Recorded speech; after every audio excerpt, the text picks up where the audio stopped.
Nelson Mandela lahir di Mvezo pada tanggal 18 Juli tahun 1918.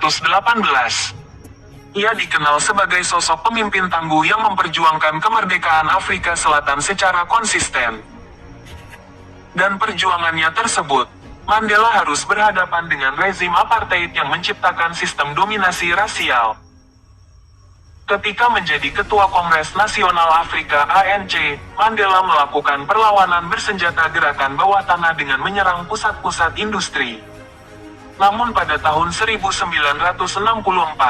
jajaran pimpinan gerakan bawah tanah itu pun ditangkap.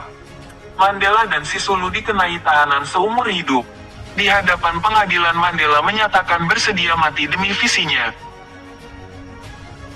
Dalam keadaan apapun, Mandela selalu menekankan pada bangsanya, jika perjuangannya yang dilakukan rakyat Afrika bukanlah perang melawan kelompok atau warna kulit tertentu, tapi perang melawan penindasan. Selama tahun-tahun yang panjang dan sepi di penjara, kerinduan akan kebebasan bangsanya menjadi kerinduan mengenai pembebasan rakyat Afrika, baik putih dan hitam. Mandela sadar bahwa mereka yang menindas dan ditindas harus dibebaskan tanpa terkecuali. Orang yang merebut kebebasan orang lain ialah tawanan dari rasa benci. Ia terkurung di balik prasangka dan cara berpikir yang sempit. Saya tidak benar-benar bebas jika kebebasan saya ternyata merebut kebebasan orang lain. Saya tidak bebas jika kebebasan itu diambil dari diri saya. Mereka yang menindas dan tertindas sama-sama kehilangan kemanusiaan mereka. Akibat penerapan sistem apartheid, Afrika Selatan semakin diisolasi oleh masyarakat internasional. Sanksi perdagangan dan politik pada akhir tahun 1980-an semakin menyulitkan pemerintah nasionalis. Tekanan dari protes-protes di jalan, larangan mengikuti kejuaraan dunia dan pertandingan olimpiade menyebabkan pemerintah de Klerk bersedia melakukan perundingan dengan Kongres Nasional Afrika (ANC). Akhirnya Nelson Mandela dibebaskan pada tanggal 11 Februari tahun 1990, setelah dipenjara selama 27 tahun lamanya.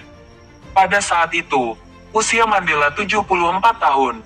Dia berhasil melewati masa penahanan tersebut karena ia tidak ragu akan visinya. 3 tahun kemudian, Mandela bersama dengan de Klerk menerima Nobel Perdamaian. Pada tahun 1994 berlangsung pemilu bebas dan adil untuk pertama kalinya di Afrika Selatan. Mandela terpilih sebagai presiden kulit hitam pertama. Selama di puncak kekuasaan, Mandela akhirnya punya kesempatan untuk mewujudkan visinya bahwa semua orang Afrika Selatan adalah satu negara, satu bangsa, satu rakyat, dan hendaknya berbaris bersama-sama menghadapi masa depan. Manusia pemberani bukanlah mereka yang tidak merasakan takut. Manusia pemberani adalah mereka yang mampu menaklukkan rasa takutnya. Nelson Mandela